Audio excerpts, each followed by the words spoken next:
po sa ating mga 2IT3, 2IT4, 2IT5, and 2IT6. So, since naka-TBA pa rin ang ating face-to-face schedule at saka hindi pa clear kung sino ang unang imi-meet natin. So, this is your prelim lecture 1 for HCI or Human-Computer Interaction.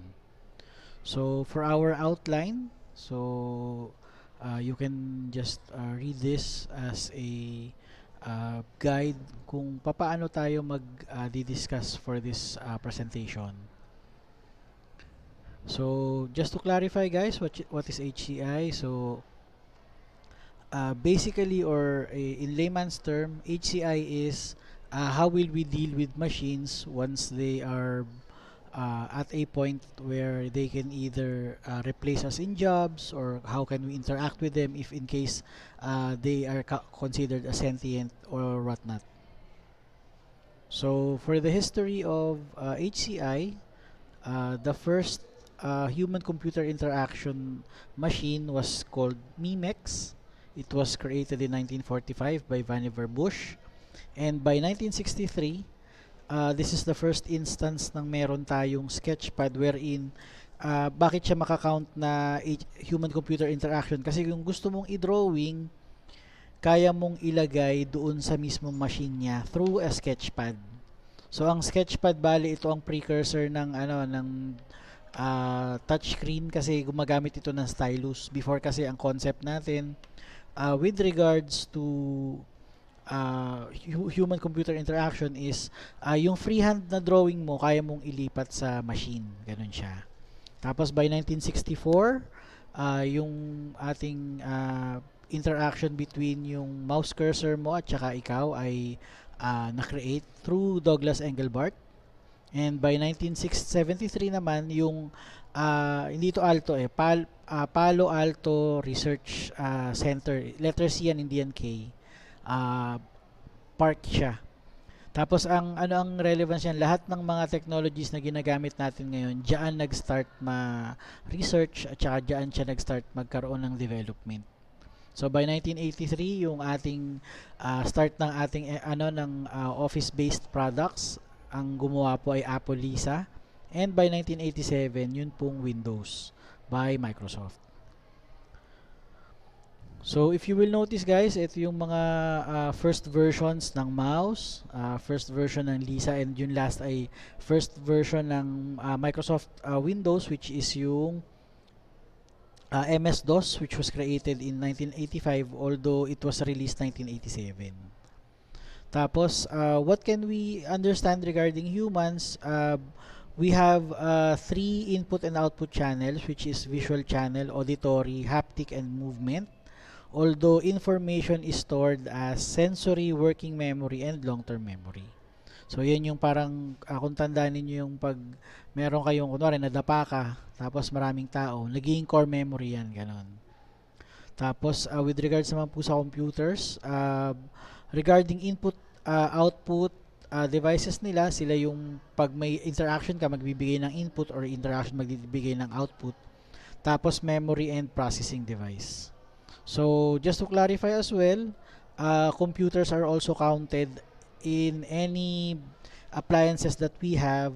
Although ngayon nag-improve ng konti, kailangan smart yung appliances for them to be counted as a computer. So best example ng smart appliances, kunwari yung inyong ref ay smart ref. So nasa biyahe ka pa lang, as long as meron kayong connection tapos naka-connect ka sa kanya, pwede ka nang mag-set ng temperature niya sa thermostat nang wala ka sa bahay. Tapos with regards naman sa interaction, we have two types of interaction between the user and the system, which is physical and conceptual. So yung physical po, yung paggamit ninyo ng machines, yung conceptual naman po, yung kapareho ng paggamit natin ng computer ngayon, na hindi siya physical interaction pero yun pong computer or yung software or yung system na iintindihan or nagbe-based ng output or ng action niya depende sa ginawa mo. So best example nito guys, kunwari ako ay nagbukas ng YouTube tapos nanood ako ng isang video, yung aking mga nasa gilid na na related searches, lahat kahawig nung unang pinanood ko. Tapos the main goal of HCI is usability, in a sense na it will make our work easier, or it will make our work more efficient if we are using machines. So a usable system has these types of characteristics: easy to learn, easy to remember how to use, effective to use, efficient to use, safe to use, and enjoyable to use. And regarding cognition naman po, it is defined as the processing of information, and it will also include the following characteristics: perception to problem solving. So just make sure to be at this part of the presentation pag sinasagutan nyo na yung ating ibibigay na activity, kasi ito yung mga basis niya.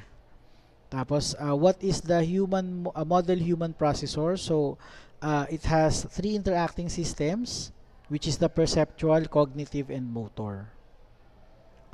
And regarding cognition again, human information processing also has cognitive challenges, and it has characteristics, which is information processing capabilities, cognitive requirement of various tasks, and characterizing the information processing of a user. And its challenges are now complexity, memory load, and attention.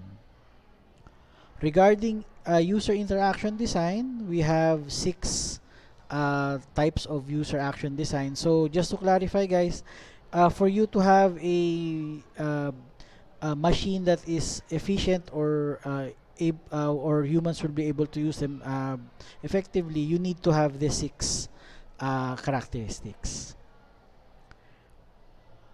And regarding human-computer interaction, in order for us to build an interactive version of any product, you need to have this four uh,